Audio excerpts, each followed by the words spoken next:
तेजस्वी यादव का सपना खत्म हो चुका है। बिहार वाले जितने भी नेता हैं उनको एप्पल की स्पेलिंग नहीं पता होता, लेकिन एप्पल का फोन लेके घूमते हैं। इन्होंने सोचा कि भाई मनीष कश्यप को मैं जेल में डाल दूंगा तो हमारा सब काम हो जाएगा, 2024 अच्छे से निपट जाएगा। अगर मिमिक्री करना कला है तो तुम भैया कपिल शर्मा शो में जाओ। सबसे बड़े बेरोजगार जो हमारे राहुल गांधी है, तो मैं भी बेरोजगार हूँ, राहुल गांधी के संसद में जाके फट जाऊंगा तो ये जस्टिफाइड है? रोज न्यूज चैनल पे आके बोल भी रहे हो, रोज प्रोटेस्ट भी कर रहे हो, उसके बावजूद भी खतरे में लोकतंत्र। तुम लोगों का नरसंहार करवाते हो, तुम इमरजेंसी लगवाते हो, तुम खतना करवाते हो लोगों का पकड़ पकड़ के, तुम नसबंदी करवाते हो। इतना सब करने के बाद भी लोकतंत्र बीजेपी के खतरे में आ जाता है।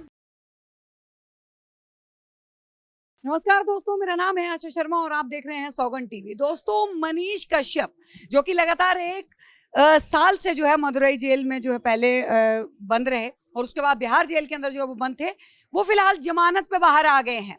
और अब बाहर आके उनके प्रशंसक इतनी भीड़ लगा के बैठ गए हैं और अटकलें लगाई जा रही हैं कि अब मनीष कश्यप जो है वो चुनाव लड़ने वाले हैं, जो उन्होंने जेल जाते वक्त जो वादा किया था कि तेजस्वी यादव को मुख्यमंत्री नहीं बनने देंगे।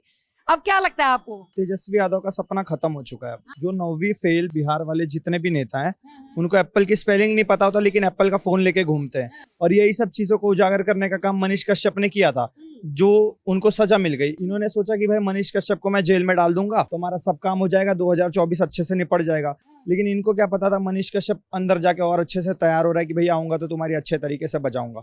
और वही काम करने का काम अब मनीष कश्यप करने वाले हैं। तो क्या लग रहा है, मनीष कश्यप बाहर आ गए हैं, अब चुनाव लड़ेंगे? वो देखो, उसके बारे में तो मैं कुछ नहीं बता सकता लड़ेंगे कि नहीं, लेकिन इतना बता सकता हूँ कि लड़ गए अगर तो 110% जीतेंगे और पूर्ण बहुमत से जीतेंगे। और ये जो बोल रहे थे मनीष कश्यप ने बोला था कि 180 दिन बाद इनकी सरकार गिर जाएगी मेरे निकलने की, तो 180 दिन तो बहुत दूर है भैया। तेजस्वी यादव तुम तैयार रहो, शायद 90-95 दिन में तुम्हारा आउट होने वाले हो। तो अगर देश की राजनीति के ऊपर थोड़ी सी बात करें तो देश की राजनीति को आप कैसे देख रहे हैं? संसद जो है 142 संसद जो है वो बाहर है और हंगामा लगातार जो है विपक्ष कर रहा है, तो क्या लग रहा है मोदी सरकार को कुछ ना कुछ परेशानियां होने वाली हैं? क्या परेशानियां होगी? परेशानी होनी होती तो ये जो 3 चुनाव हुए उसी में परेशानी हो गई होती। कुछ परेशानी नहीं होने वाली। और ये जो जितने भी लोग बाहर निकले ना भैया, वो सब नकलची बंदर हैं। उनको सिर्फ नकल उतारना आता है, ऊपर से इन लोग जस्टिफाई भी कैसे करते हैं कि अरे भैया ये तो एक कला होती है मिमिक्री करना।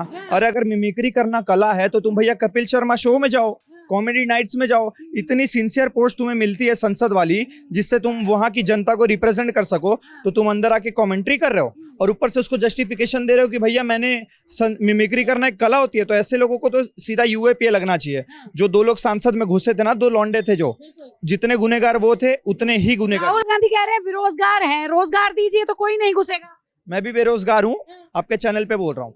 मैं भी बेरोजगार हूँ। मैं भी कल सुसाइड वेस्ट पहनूंगा और जाके कांग्रेस कार्यालय में फट जाऊंगा।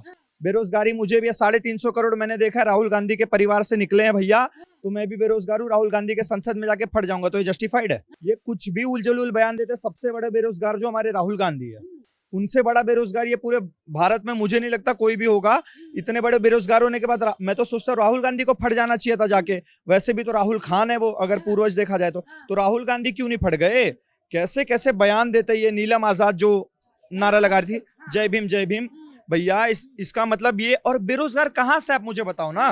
3-4-5 महीने उन्होंने रेकी की जाके संसद भवन की कि भैया यहाँ पे चेकिंग कैसे चल रही है, कहाँ नहीं चल रही है। तो कहीं से तो आए होंगे फ्लाइट लेके, 4-5 महीने होटल में रुके होंगे, खाना पीना खाया होगा, रेकी करने में कुछ खर्चा आया होगा, सामान वगैरह खरीदने में, प्रोटेस्ट करने में खर्चा आया होगा। वो सब कहाँ से आया खर्चा? कोई ना कोई इनका बाप पीछे बैठा हुआ है जो जिसने इनसे ये सब करवाया, और उसी चीज की जांच अब एनआईए कर रही है। आपको क्या लगता है कि आने वाले चुनाव में, लोकसभा चुनाव में बीजेपी को इसका खामियाजा नहीं भुगतना पड़ेगा? क्योंकि विपक्ष का काम है सवाल करना। विपक्ष ने सवाल किया, गृह मंत्री अमित शाह जवाब दे दें आके। गृह मंत्री क्यों नहीं आना चाहते हैं, रूबरू क्यों नहीं होना चाहते? पहली बात तो विपक्ष ने सवाल नहीं किया, विपक्ष ने संसद भवन में आके बवाल किया है। अगर सवाल करते तो शायद अमित शाह जी जवाब दे भी देते। और भैया वो ये कोई कांग्रेस पार्टी नहीं है जो सिर्फ आके संसद भवन में भोंकने का काम करती है। इन्होंने डायरेक्टली आके रिजल्ट दिखाने का काम किया, सीधा सीधा एनआईए को जांच सौंप दी है। एनआईए अपना काम कर रही है और इनके पेट में दर्द हो रहा है। पता है कि भैया कहीं ना कहीं से इनके पार्टी का लिंक मिलने वाला है, इसीलिए परेशान है, इसीलिए संसद को भंग करने का काम कर रहे हैं। और इसी पे चौका मारते हुए 3 बिल भी पास करवा दिया। कि लोकतंत्र जो है वो अब खतरे में है। सत्ताधारी जो है, घमंडिया जो है वो प्रधानमंत्री, वो सत्ता में बैठा है, सदन के अंदर बैठा है और पब्लिक जो है वो सड़कों पे। इतना कैसे लोकतंत्र खतरे में है भैया? तुम इतना सब आरोप भी लगा रहे हो खुलेआम, रोज न्यूज चैनल पे आके बोल भी रहे हो, रोज प्रोटेस्ट भी कर रहे हो, उसके बावजूद भी खतरे में लोकतंत्र। तुम्हारी माँ तुम्हारी दादी लगाती है इमरजेंसी, तुम्हारे पूर्वज बोलते हैं कि भैया पेड़ गिरता है तो धरती हिलती है, तुम लोगों का नरसंहार करवाते हो, तुम इमरजेंसी लगवाते हो, तुम खतना करवाते हो लोगों का पकड़ पकड़ के, तुम नसबंदी करवाते हो। इतना सब करने के बाद भी लोकतंत्र बीजेपी के खतरे में आ जाता है। ये सिर्फ और सिर्फ प्रोपोगंडा कर रहे हैं। 2024 में आने वाले चुनाव में जो कांग्रेस की निशानी है ना पंजा, उसी पंजे से इनको थप्पड़ मारकर सपा के साइकिल पे खदेड़ेंगे। एक अंतिम सवाल जो है ले रही हूँ जी, 22 जनवरी को जो है प्राण प्रतिष्ठा श्री राम मंदिर की जो है वो होने जा रही है। निमंत्रण जो है वो सोनिया गांधी और अध्यक्ष जो है खड़गे को भी मिला है। लेकिन अब सवाल यहाँ पे खड़ा होता है कि जो पहले राम को काल्पनिक बताते थे, राम के वजूद के ऊपर जिनको शक था, क्या वो अब जाएंगे? क्योंकि अगर जाते हैं तो भी सवाल खड़ा होता है, नहीं जाते हैं तो भी सवाल खड़ा होता है। आपको क्या लगता है? 110% मैं बता रहा हूँ ये नहीं जाएंगे।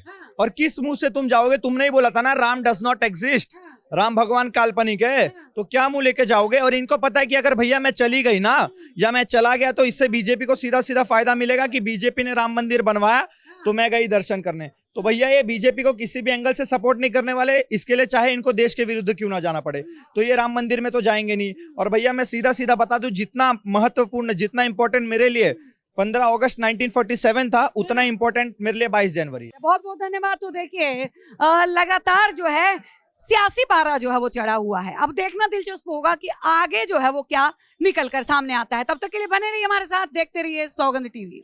आप देख रहे हैं सौगंध टीवी, सौगंध वतन की।